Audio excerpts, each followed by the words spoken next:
Hello दोस्तों, तो आज मैं आपका एक बार फिर से अपने चैनल में स्वागत करता हूं। तो दोस्तों, आज हम पढ़ने वाले हैं क्लास 10th का एक इम्पोर्टेंट क्वेश्चन जिसके बोर्ड एग्जाम में आने के बहुत ही ज़्यादा चांस होते हैं। तो हम शुरू करते हैं। तो हमारा क्वेश्चन क्या है? Prove that root 5 is a irrational number. हमें रूट 5 को इरेशनल नंबर प्रूव करना है। ठीक है, तो चलिए हम इसका सॉल्व देखते हैं। मैंने सॉल्व स्टेप बाय स्टेप लिखा हुआ है। आप इस वीडियो में लास्ट तक जरूर बने रहें, आपको आसानी से सब कुछ अच्छे से समझ में आएगा। ठीक है, तो चलिए हम देखते हैं। तो हमें रूट 5 को इरेशनल नंबर प्रूव करना है, तो इसको हम इसका अपोजिट, सबसे पहले इसका अपोजिट मान लेंगे। मतलब हमें रेशनल प्रूव करना है, तो इस रूट 5 को हम क्या रेशनल मान लेंगे, एज्यूम कर लेंगे कि एक रेशनल नंबर है, और फिर इसी से हम क्या करेंगे, इसको रेशनल प्रूव करेंगे। तो रूट 5 को हमने क्या एज्यूम कर लिया कि एक रेशनल नंबर है। ठीक है, let us assume root 5 is a rational number. तो रेशनल नंबर आपको पता है हमारा पी अपॉन क्यू के फॉर्म में होता है। पी अपॉन क्यू लिख सकते हैं, ए अपॉन बी लिख सकते हैं, आपका जो भी इच्छा हो आप उसको लिख सकते हैं ना। तो रूट 5 को अपन ने क्या मान लिया, ए अपॉन बी। रूट 5 बराबर अपन ने ए अपॉन बी ले लिया। यहाँ पे एक चीज़ आप ध्यान रखेंगे कि रूट 5 जो आपने ए अपॉन बी माना है, यहाँ पे ए और बी हमारे क्या है, को प्राइम नंबर है। Where A and B is a coprime. एक चीज़ और आपको को प्राइम नंबर पता होनी चाहिए। को प्राइम नंबर हमारे क्या होते हैं, जिन नंबर का कोई कॉमन फैक्टर नहीं होता। जैसे मान लीजिए हमारे 2 और 5, 2 और 5 में कोई एक नंबर की किसी एक नंबर की टेबल में नहीं आते, है ना। रुकिए, ये वाला एग्जांपल सही नहीं रहेगा, हम दूसरा एग्जांपल लेते हैं। जैसे 4 हो गया हमारा, और क्या हो गया हमारा 9 हो गया। हाँ, ये हमारा देखिए 4 आपका 2 की टेबल में तो आता है ना। 9 हमारा 3 की टेबल में भी आता है। 3 से हमारा 9 डिवाइड हो जाता है, 2 से हमारा 4 डिवाइड हो जाता है। पर ये दोनों नंबर किसी एक नंबर की टेबल में नहीं आते, किसी एक टेबल में नहीं आते, एक के अलावा। क्या ये हमारे दोनों नंबर किसी एक टेबल में आते हैं? किसी एक ही नंबर से हमारे दोनों नंबर ये डिवाइड हो जाते हैं। ये दोनों नंबर नहीं होते हैं हमारे डिवाइड, तो वो दोनों नंबर क्या कहलाते हैं, को प्राइम नंबर। तो ये हमारे ए और बी क्या है, को प्राइम है। मतलब इसका कोई कॉमन फैक्टर नहीं होगा, है ना, कोई एक नंबर से ये डिवाइड नहीं होंगे। चलिए, तो अब हम आगे चलते हैं, ये आप समझ गए होंगे। अब हम इसमें क्या करेंगे, रूट 5 को हमने ए अपॉन बी मान लिया। अब इसका सिंपल सा आप इसको क्रॉस मल्टी कर देंगे। बी का आप ऊपर मल्टी करेंगे, इस तरफ ले जाएंगे तो ये मल्टी में चला जाएगा, तो रूट 5 मल्टी बी हो जाएगा, इक्वल टू ए लिखा ही हुआ है ना। चलिए, ये हमें क्या है, स्टेप बाय स्टेप इसकी प्रोसेस है। ये प्रोसेस आपको समझ लेना है और इसी प्रकार से आपको इसको सॉल्व करना पड़ेगा। तो रूट 5 बी हो गया।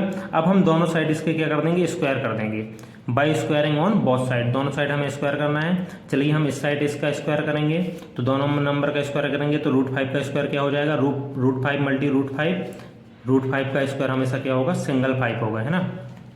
चलिए, थोड़ा सा इसको ऊपर और भी सॉल्व देख लेते हैं इसका।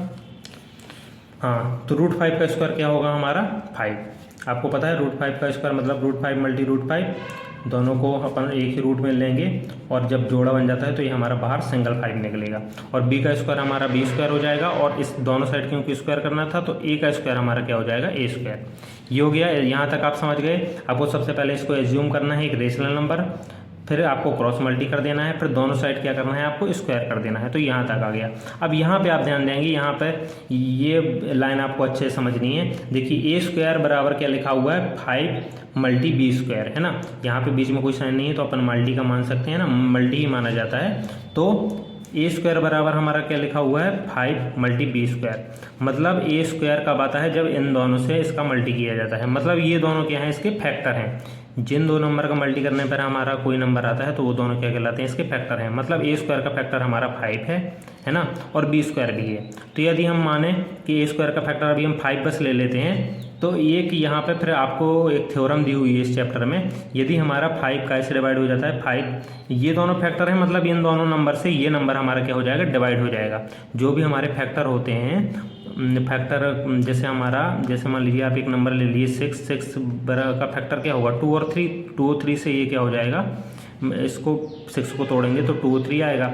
मतलब ये 2 से भी डिवाइड हो जाएगा और 3 से भी डिवाइड हो जाएगा, है ना। ऐसे यहाँ पे ये 5 से भी डिवाइड हो जाएगा और बी स्क्वायर से भी डिवाइड हो जाएगा, क्या, ए स्क्वायर। तो ये 5 पे क्या, ए स्क्वायर किससे डिवाइड कर, ए स्क्वायर को कौन, 5 डिवाइड कर देगा। यदि एक हमारी पिछले पेज में थ्योरम दी हुई है, यदि मान लो 5 से हमारा ए स्क्वायर डिवाइड हो जा रहा है, 5 से हमारा ए स्क्वायर डिवाइड हो जा रहा है, तो हमारा 5 ए को भी डिवाइड कर देगा। मतलब यदि 5 हमारा उसके स्क्वायर को डिवाइड कर रहा है, तो सिंगल ए को भी डिवाइड कर देगा, मतलब बिना स्क्वायर वाले नंबर को भी डिवाइड करेगा। ये थ्योरम आपको याद रखनी है ना। यदि कोई नंबर उसके स्क्वायर को डिवाइड कर रहा है, तो उसके बिना स्क्वायर वाले को भी डिवाइड कर देगा। तो ये हमें यहाँ पे शो भी करना है ना, क्योंकि ए बराबर क्या है, ए बराबर 5 मल्टी बी है, तो यहाँ पे ए बराबर हम एक बार और ये ए का फैक्टर यहाँ ए बराबर 5 ले लेंगे, इसका फैक्टर ले लेंगे और मल्टी में इसके कोई भी डिजिट आप कोई भी लेटर ले सकते हैं, ए बी सी डी। एक और नंबर, 2 नंबर हमने ले लिए यहाँ पे, है ना। एक तो अपने 5 ले लिया, एक अपन ने कोई लेटर एज्यूम कर लिया, है ना, 5 मल्टी सी। पर यहाँ पे एक ध्यान देना है आपको कि ए स्क्वायर का फैक्टर 5 है, तो ए का फैक्टर भी आपको 5 लेना होगा, ठीक है। तो ए बराबर हमारा क्या बन गया, दोनों का मल्टी कर लिया तो 5c बन गया। थोड़ा सा हमें अभी हमारा ए बराबर 5c बन गया। ये आप समझ गए कि हमने ए स्क्वायर बराबर 5b स्क्वायर ऊपर दिया था, इसलिए हमने ए बराबर 5c भी ले लिया, है ना, क्योंकि ए स्क्वायर का फैक्टर यदि हमारा 5 है तो ए का फैक्टर भी 5 होगा, इसलिए ए का साथ भी हमने 5 को मल्टी कर लिया। चलिए तो अब हम आगे चलेंगे। तो इसमें देखिए ए की वैल्यू अब आप सिंपल इक्वेशन फर्स्ट में रख देंगे, जो हमारा ऊपर इक्वेशन दिया होता है, इसको थोड़ा सा ऊपर दिखा देता हूँ। हाँ, ये जो हमारा ये इक्वेशन बना था, इसको इक्वेशन फर्स्ट दे देंगे। अब आप ये ए की वैल्यू आप इसमें रख देंगे। ए की जगह क्या रख देंगे आप, ए की जगह क्या रख देंगे 5c, है ना। ए की जगह आप 5c रखेंगे, ए की जगह हमने 5c रख दिया। अब 5 का स्क्वायर, अब दोनों का स्क्वायर भी कर देंगे। इस वाले में ये वैल्यू हमने इस वाले में रख दी। अब यहाँ पे आप सॉल्व करेंगे तो 5c का स्क्वायर क्या हो जाएगा 25c स्क्वायर, और ये हमारा हो जाएगा 5b स्क्वायर, ठीक है। अब ये हमारा, इसको थोड़ा सा और ऊपर कर लेते हैं। हाँ, अभी हमारा 5 यहाँ पे मल्टी में है, तो यहाँ पे कहाँ जाएगा डिवाइड में, डिवाइड में ये कट जाएगा, तो आप इसको काट लेंगे 5 से 25 कट जाएगा 5 बार में, तो b स्क्वायर बराबर हमारा क्या आ जाएगा 5c स्क्वायर, है ना। अब यहाँ पे भी हमें वही थ्योरम लगानी है। देखिए b स्क्वायर हमारा कैसे मल्टी हो रहा है, b स्क्वायर का फैक्टर हमारा 5 है, तो b का फैक्टर भी हमारा 5 हो जाएगा। यहाँ पे लिख भी देना है, क्योंकि 5 डिवाइड कर रहा है b स्क्वायर को, जैसा कि मैंने आपको बताया कि ये दोनों इसके फैक्टर हैं, मल्टी में है दोनों बराबर में, तो ये दोनों फैक्टर होंगे, मतलब दोनों नंबरों से ये हमारा b स्क्वायर डिवाइड हो जाएगा। तो 5 क्योंकि b स्क्वायर को डिवाइड कर रहा है, तो 5 हमारा सिंगल b को भी डिवाइड करेगा। ये एक थ्योरम दी हुई है पीछे, है ना। तो यहाँ पे b को भी डिवाइड करेगा, तो b बराबर भी हम मान लेंगे, b का फैक्टर भी हम 5 ले लेंगे, और उसके साथ एक अदर कोई भी लेटर a से z तक में ले सकते हैं। तो चलिए अब आप देखेंगे, ऊपर आपने लिया था तो आपका क्या निकला था a बराबर 5c, और यहाँ पे आपका b बराबर क्या निकला, b बराबर 5k। अब हमने जब हमने इसको ऊपर एज्यूम किया था, √5 को हमने क्या एज्यूम किया था रेशनल नंबर a/b, तो मैंने वहाँ पे आपको क्या बताया था कि a और b हमारे क्या होंगे, को प्राइम नंबर होंगे, जिसमें कोई को प्राइम में कोई कॉमन फैक्टर नहीं होता, है ना, मतलब किसी एक नंबर से दोनों डिवाइड नहीं होते। लेकिन यहाँ पे क्या आ रहा है कि a और b का एक कॉमन फैक्टर हमें मिल रहा है क्या 5। दोनों बार हम यहाँ पे देखें इक्वेशन से, यहाँ पे भी देखें b बराबर 5 मल्टी k लिखा हुआ है, ऊपर भी हमारा क्या दिया हुआ था a बराबर 5 मल्टी c लिखा हुआ था। ऊपर यदि आप देखें तो a बराबर 5 मल्टी c लिखा हुआ था, मतलब यहाँ पे हमारे कॉमन फैक्टर आ गया 5 दोनों का a और b का। तो मतलब अपन ने जो यहाँ पे ए और बी का क्या है एक कॉमन फैक्टर आ गया हमारा।